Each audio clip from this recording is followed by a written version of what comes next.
Good morning, dear students of class 12. Welcome to the English online learning class. Today we are going to take up second chapter from your main reader Flamingo, Lost Spring Stories of Stolen Childhood. And this lesson we are going to take up the text part of the lesson. We have already taken up overview of this lesson part 1 and part 2. We'll take up the text explanation of this lesson. So first, let us have a brief background about the author. Annis Young, 1964, was born in Rourkela and spent her childhood and adolescence in Hyderabad. She received her education in Hyderabad and in the United States of America. Her parents were both writers. She began her career as a writer in India. She had been an editor and columnist for major newspapers in India and abroad, and has authored several books. This lesson, Lost Spring Stories of Stolen Childhood, which you are going to read, it is an excerpt. It's a portion from her book, which is titled as Lost Spring Stories of Stolen Childhood. The lesson is in two parts. Here, she analyzes the grinding poverty and traditions which condemned these children to a life of exploitation. So, she's talking about the children who work as child laborers. And she, in the lesson, throws light on the poverty and traditions which is condemning these children to lead a life full of exploitation. And these children are devoid of the normal childhood, the happiness, the rights of normal children. Now, the first part of this lesson we are going to take up today. Sometimes I find a rupee in the garbage.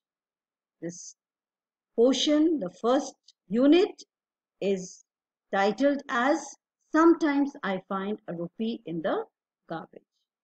Why do you do this? I asked Sahib.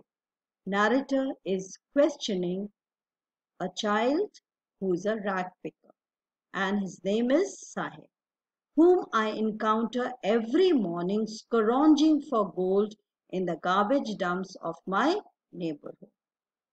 So this child, Sahib, the writer meets every morning without fail. And what is the child doing? He is searching for gold in the garbage dumps of her neighborhood. Now, scrounging, searching for gold. Gold is here stands for something which is valuable in the sense that it can be sold and it is a source of livelihood.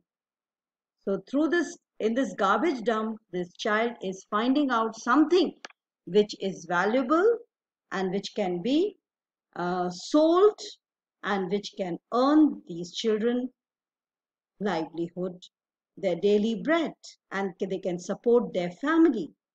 Sahib left his home long ago.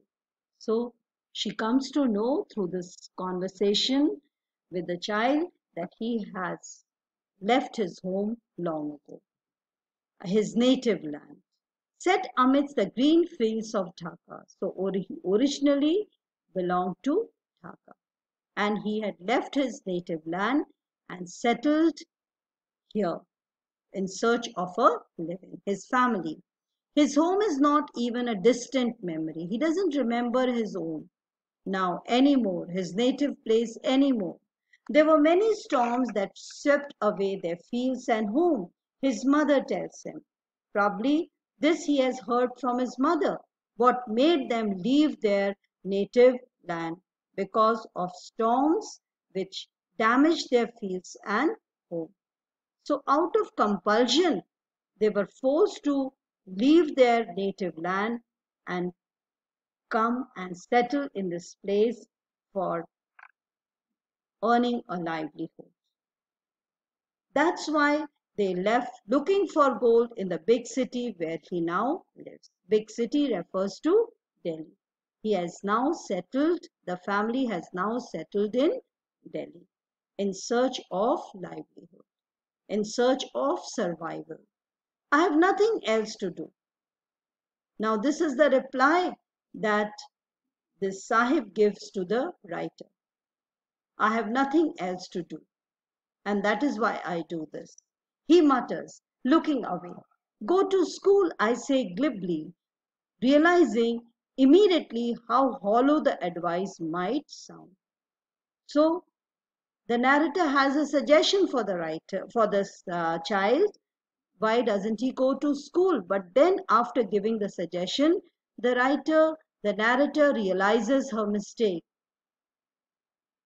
and her advice sounds very hollow to her. There is no school in my neighborhood. When they build one, I will go. So the child replies very smartly, there is no school in my neighborhood. And when it is built, I am going to go. Probably this is not the real reason. The real reason is the child is hiding. He has too much of self-respect to say that his parents cannot afford to send him to school. Now the writer has a suggestion for him. If I start a school, will you come? I ask half joking. So the writer is not serious. But then she says, without understanding or without realizing the impact of her sentence, if I start a school, will you join? Yes, he says, smiling broadly. The child replies in positive. Yes, I will join your school. A few days later, I see him running up to me. Is your school ready? So now Sahib has posed a question to the writer, asking her if her school was ready. It takes longer to build a school. So, to escape from embarrassment, the writer replies that it is not so easy to build a school. It takes time. I say embarrassed at having made a promise that was not meant. The writer realizes the mistake she had of her words. She had promised the child that she would make a school where the child would get a chance to study. But now she realized that her promise was hollow. But promises like mine abound in every corner of his bleak world. But such promises are all around. There are plenty in every corner of his world which has no hope. After months of knowing him, I ask him his name. So the writer has seen him months together, and whenever she gets time, she talks to him, and she has started knowing him. So now she wants to know his name. Sahib-e Alam, he announces. So very proudly he tells his name, Sahib-e Alam. He does not know what it means. Probably he does not know the meaning of his name himself.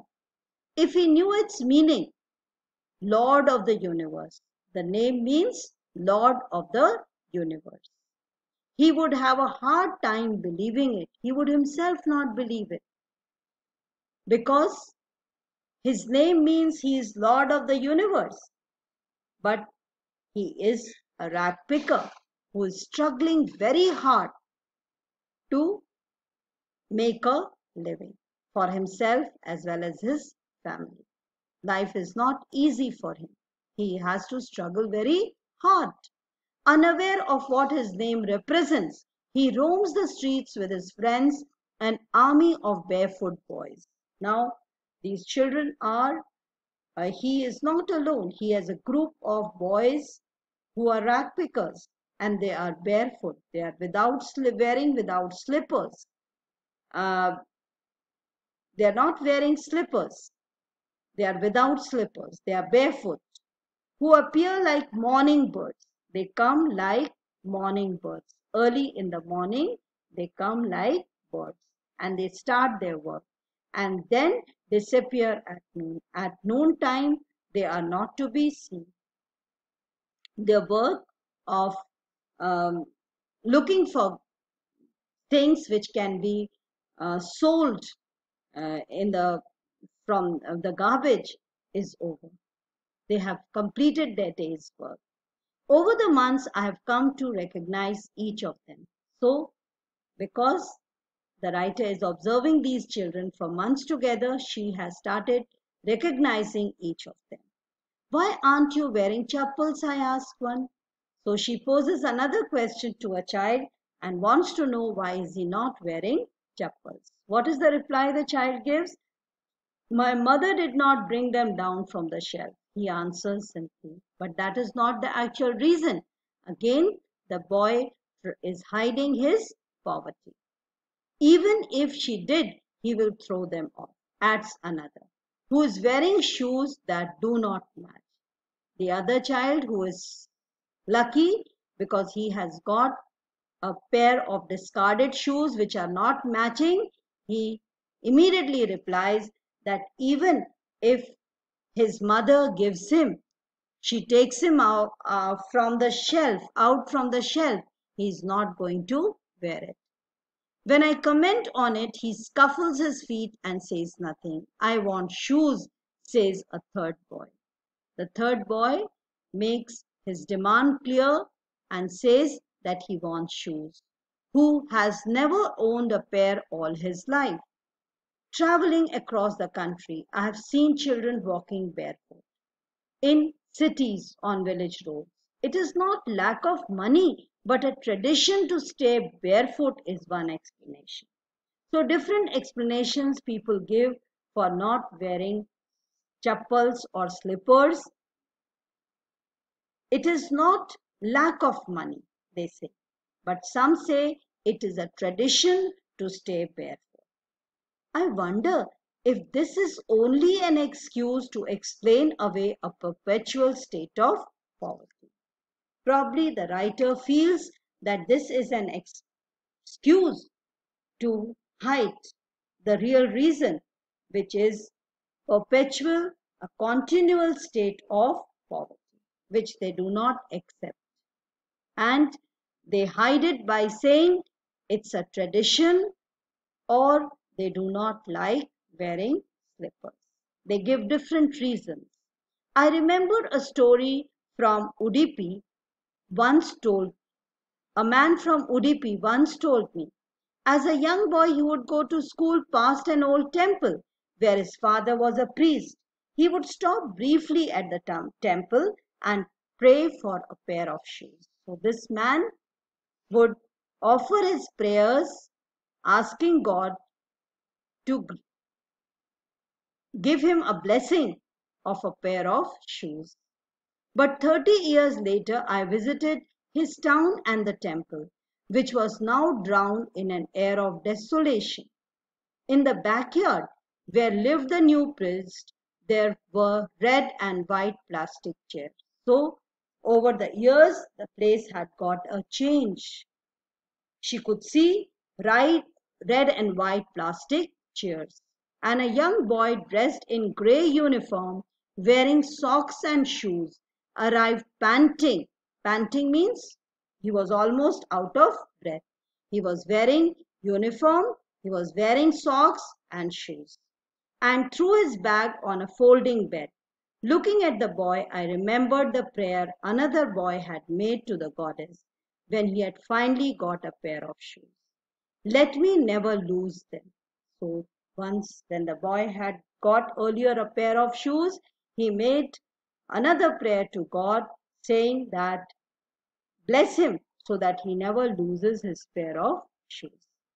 Probably now the narrator feels the goddess had granted his prayers because all the children in this village now they were blessed with shoes, school uniform, and the place had seen lot of development.